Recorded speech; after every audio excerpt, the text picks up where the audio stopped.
কার্যক্রম স্থগিত থাকায় নির্বাচনে অংশ নিতে পারবে না আওয়ামী লীগ, জানালেন প্রধান উপদেষ্টা।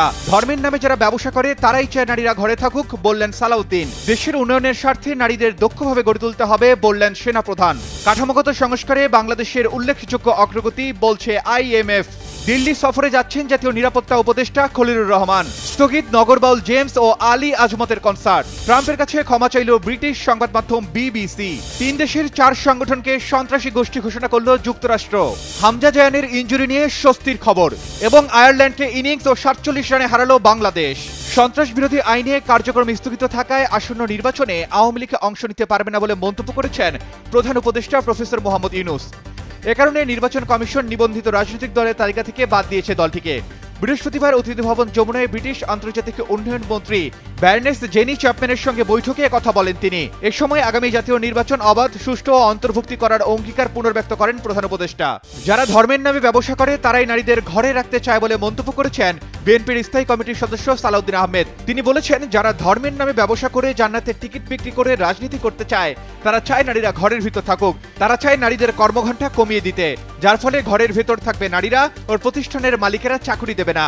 আজ রাজধানীতে নারী ও শিশু অধিকার ফোরাম আয়োজিত মৌন মিছিলে এসব কথা বলেন সালাউদ্দিন আহমেদ। দেশের জনসংখ্যার অর্ধেকই নারী, তাদের বাদ দিয়ে উন্নয়নের চিন্তা করলে তা ভুল হবে বলে মন্তব্য করেছেন সেনাপ্রধান জেনারেল ওয়াকারুজ্জামান। আজ জয়পুরহাটে এক অনুষ্ঠানে অংশ নিয়ে কথা বলেন তিনি। এ সময় সেনাপ্রধান নারীর নেতৃত্ব, নারী ক্ষমতায়ন ও নতুন ক্যাডেটদের ভালো মানুষ হয়ে নীতি নৈতিকতার সাথে দেশের জন্য কাজ করতে বলেন। সামষ্টিক অর্থনৈতিক স্থিতিশীলতা বজায় রাখা এবং কাঠামোগত সংস্কারের উল্লেখযোগ্য অগ্রগতি অর্জন করেছে বাংলাদেশ। ঢাকা সফর শেষে বৃহস্পতিবার এক ভার্চুয়ালি সংবাদ সম্মেলনে আন্তর্জাতিক মুদ্রা তহবিল মিশন প্রধান কথা বলেন। বিদেশ নির্ভরতা কমাতে এবং মুদ্রাস্ফীতি নিয়ন্ত্রণে রাখতে রাজস্ব ও আর্থিক নীতি কঠোর করেছে বাংলাদেশ সরকার, তাই বাড়তে শুরু করেছে বৈদেশিক মুদ্রার রিজার্ভ।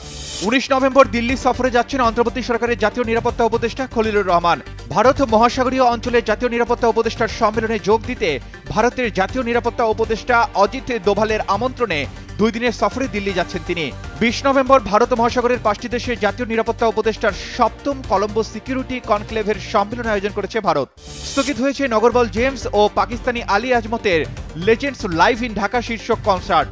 আজ ঢাকার একটি কনভেনশন সেন্টারে এই কনসার্ট অনুষ্ঠিত হওয়ার কথা থাকলেও অনুমতি দেয়নি পুলিশ। জানা যায়, বিমানবন্দর KPI-ভুক্ত এলাকা, কদিন আগেই সেখানে অগ্নিকাণ্ডের মতো ভয়াবহ ঘটনা ঘটেছে।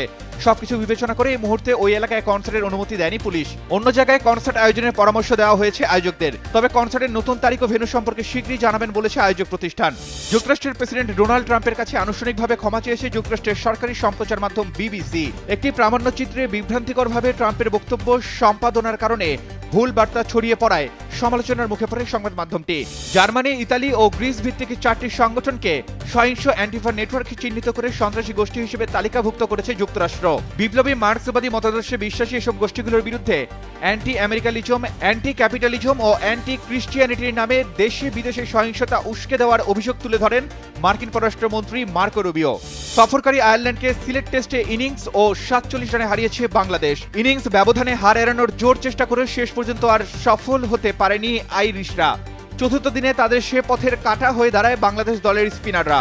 2 বাঁহাতি স্পিনার হাসান মুরাদ, তাইজুল ইসলাম মিলে নিয়েছেন 7 উইকেট। এর মধ্যে 1-0 ব্যবধানে সিরিজে এগিয়ে গেল স্বাগতিক বাংলাদেশ। বৃহস্পতিবার নেপালের বিপক্ষে ফিফা প্রীতি ম্যাচে সমর্থকদের দুশ্চিন্তায় ফেলেছে হামজা চৌধুরী ও জায়ান আহমেদের ইনজুরি। ম্যাচ চলাকালীন চোটে পড়ে মাঠ ছাড়েন তারা। তবে স্বস্তির খবর দিয়েছে কোচ হাভিয়ের কাবরেরা। হামজা জায়ানের ইনজুরি গুরুতর কিছু নয় বলে জানিয়েছেন তিনি। সংবাদ সম্মেলনে কোচ জানান, দুজনেরই মাংসপেশিতে সামান্য টান পড়েছে। তারা ভারত ম্যাচের জন্য ফিট থাকবে। 18 নভেম্বর এশিয়ান কাপ বাছাই ভারতের বিপক্ষে ঢাকায় ম্যাচ খেলবে বাংলাদেশ ফুটবল দল।